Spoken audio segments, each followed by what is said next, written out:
क्या मनुष्य परमेश्वर को धोखा दे सकता है? पर देखो, तुम मुझको धोखा देते हो और तो भी पूछते हो, हमने किस बात में तुझे लूटा है? दशमांश और उठाने की भेंटों में तुम पर भारी साप पड़ा है, क्योंकि तुम मुझे लूटते हो। वरन सारी जाति ऐसा करती है, सारा दशमांश भंडार में ले आओ कि मेरे भवन में भोजन वस्तु रहे। और सेनाओं का यहोवा यह कहता है कि ऐसा करके मुझे परखो कि मैं आकाश के झरोखे तुम्हारे लिए खोलकर तुम्हारे ऊपर अपरंपार आशीष की वर्षा करता हूँ कि नहीं। सभी को जय मसीह। हम प्रभु यीशु मसीह में मेटर मुदन नाम में आप सभी लोगों का स्वागत करते हैं इस वीडियो में। मेरे प्रियो, अभी हम लोगों ने दसवां अंश के विषय में वचन को पढ़ा। यदि मेरे प्रियो हम लोग क्या करते हैं, दसवां अंश नहीं देते हैं तो एक बहुत बड़ा क्या होता है, श्राप हम लोगों के ऊपर पड़ता है।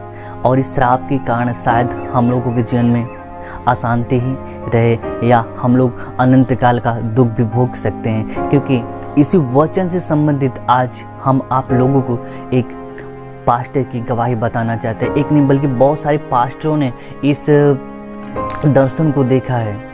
क्योंकि हम लोग देखते हैं आए दिन क्या होता है कि हम लोग पास्टरों की गवाहियों को जब सुनते हैं तो क्या होता है कि हम लोगों के क्या होता है कि दिल और दिमाग दोनों हिल जाते हैं। क्योंकि परमेश्वर उन लोगों को क्या करता है, जब किसी कारण या किसी गलती के कारण क्या करता है, उन लोगों को नरक का क्या करता है कि रास्ता दिखाता है या उनको नरक के विषय में बताता है कि नरक का दर्द कैसा है। तो आज मेरे प्रियो, हम आप लोगों को बताना चाहते हैं कि दसवां अंश न देने के कारण क्या होता है, कितना भारी श्राप हम लोगों के ऊपर पड़ता है। इसी वचन से संबंधित हम आप लोगों को एक सच्ची घटना और एक सच्चा दर्शन एक पास्टर का बताना चाहते हैं। मेरे प्रियो, एक पास्टर थे और वो जो पास्टर थे वो परमेश्वर के अच्छे दास थे और वो हमेशा खुदा के सम्मुख बने रहते थे। और खुदा के सम्मुख बने रहने के कारण क्या होता है था, खुदा उनसे बातचीत भी करता था। और एक दिन खुदा क्या हुआ कि उनके पास आया। और खुदा जब उनके पास आया और खुदा उनके पास आने के बाद खुदा उनको नरक ले गए। यानी कि एक ऐसा पास्टर जो क्या करता था, रोज़ खुदा की स्तुति आराधना और महिमा करता था, खुदा के सम्मुख बना रहता था, खुदा उसको उठा के कहाँ पे ले गया, नरक दिखाने के लिए कि नरक क्या होता है और कैसा होता है। और जब खुदा क्या किया गया, उस नरक में ले गया उस पास्टर को, तो सबसे पहले खुदा ने उसको दिखाया कि जो लोग व्यभिचार करते हैं उनको अलग दंड दिया जा रहा है, जो लोग चोरी करते हैं उनको अलग क्या है, दंड दिया जा रहा है, जो लोग हत्या करते हैं उनको अलग दंड दिया जा रहा है। यानी कि जितने भी प्रकार के जो इंसान पाप किए रहते हैं उनको अलग अलग तरह से क्या हुआ कि दंड दिया जा रहा था। और जानते हो अंत में क्या हुआ कि उस पास्टर को खुदा ने दिखाया कि बहुत सारे ऐसे लोग थे जिनके गले में ऐसे पट्टा बांधा हुआ था। क्या बांधा हुआ था? पट्टा बांधा हुआ था। और तब क्या हुआ, खुदा के इस दास ने पूछा कि हे मेरे खुदा,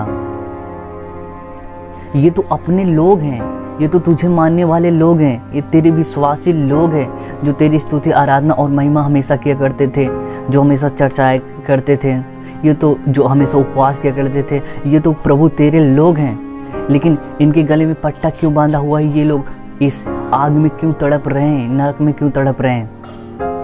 तब खुदा ने उनसे कहा, ये वो लोग हैं जिन लोगों ने मुझे लूटा है, जिन लोगों ने क्या किया, दसवां अंश की चोरी की है। ये वो लोग हैं, दसवां अंश न देने के कारण आज ये लोग क्या हुआ कि नरक में तड़प रहे हैं। क्योंकि परमेश्वर का वचन कहता है कि तुम पर भारी साप पड़ा है, तुम मुझे क्या करते हो, लूटते हो, दसवां अंश और उठाने की क्या करें, भेंटों में। तो मेरे प्रियो, यदि हम लोग खुदा से चोरी कर रहे हैं, दसवां अंश नहीं दे रहे हैं, तो इतना समझ लीजिए कि जिस तरह से इस पास्टर ने दर्शन में देखा कि दसवां अंश न देने के कारण बहुत सारे लोग क्या हुआ कि अनंत काल की आग में तड़प रहे हैं, उसी प्रकार से यदि हम लोग खुदा के जो चीज़ें हैं, जो खुदा का है, खुदा को नहीं दे रहे हैं, तो एक भारी श्राप क्या होता है कि हम लोगों के ऊपर पड़ता है और अनंत काल का दुख हम लोग क्या कर सकते हैं, भोग सकते हैं। इसमें दो राय नहीं है, हम लोग भोगेंगे यदि खुदा से चोरी करेंगे तब। तो मेरे प्रियो, आप जितने लोग इस मैसेज को देख रहे हो, खासकर आप लोग यही कोशिश कीजिए कि जो खुदा का है हम लोग उसे खुदा का दे, क्योंकि जब हम लोग जो खुदा का है खुदा को देंगे तब परमेश्वर क्या करेगा, हम लोगों को ऊपर बहुत भारी आशीष की वर्षा करेगा। क्योंकि परमेश्वर को वचन कहता है कि ऐसा करके मुझे परखो कि मैं आकाश के झरोखे तुम्हारे लिए खोलकर तुम्हारे ऊपर अपरंपार आशीष की वर्षा करता हूँ कि नहीं। तो मेरे पे जो खुदा का है उसे खुदा को दे के देखें, तब देखें कि खुदा कितनी आशीष हमको देता है। अन्यथा यदि हम लोग जो खुदा का है खुदा को नहीं देंगे तो अनंत काल की आग में हम लोग जलेंगे, क्योंकि इसमें दो राय नहीं है। यदि हम लोग इंसानों को जब लूटते हैं कोई इंसान, तो क्या होता है, वो अनंत काल का आग में डाला जाएगा। लेकिन यदि कोई खुदा को लूटेगा तो क्या वो बचेगा? वो नहीं बचेगा। जो खुदा का है हम लोग उसे खुदा को दें। अगर खुदा को नहीं दे रहे तो इतना समझ लीजिए कि अनंत काल की आग में हम लोग हमेशा के लिए डाले जाएंगे। तो मेरे प्यो, जिस प्रकार से इस पास्टर ने क्या हुआ दर्शन देखा, इस पास्टर ने बल्कि बहुत सारे ऐसे पास्टर लोग हैं जिन लोगों ने ऐसा दर्शन देखा है कि यदि खुदा को कोई लूटता है तो क्या होता है, वो अनंत काल का दुख भोगेगा। तो मेरे प्यो, यदि हम लोग विश्वासी हैं, खुदा को चाहते हैं, खुदा के पीछे चल रहे हैं, तो हम लोग खासकर यही कोशिश करें कि जो खुदा का है खुदा को दें, ताकि अनंत काल का जीवन हम लोग पा सकें। उम्मीद करते हैं कि आज के इस मैसेज को द्वारा खुदा आपके जीवन में कार्य करें। यदि आपकी कोई प्रार्थना रिक्वेस्ट है तो आप लोग कमेंट में लिख सकते हैं, आपके लिए हमेशा प्रार्थनाएं की जाएंगी। मेरे प्रिय, यदि अभी तक आपने मेरे इस चैनल को सब्सक्राइब नहीं किया तो हमारे इस चैनल को सब्सक्राइब करें, ताकि आगे आने वाली वीडियो आप तक ज़रूर पहुँचे। सभी को जय मसीह।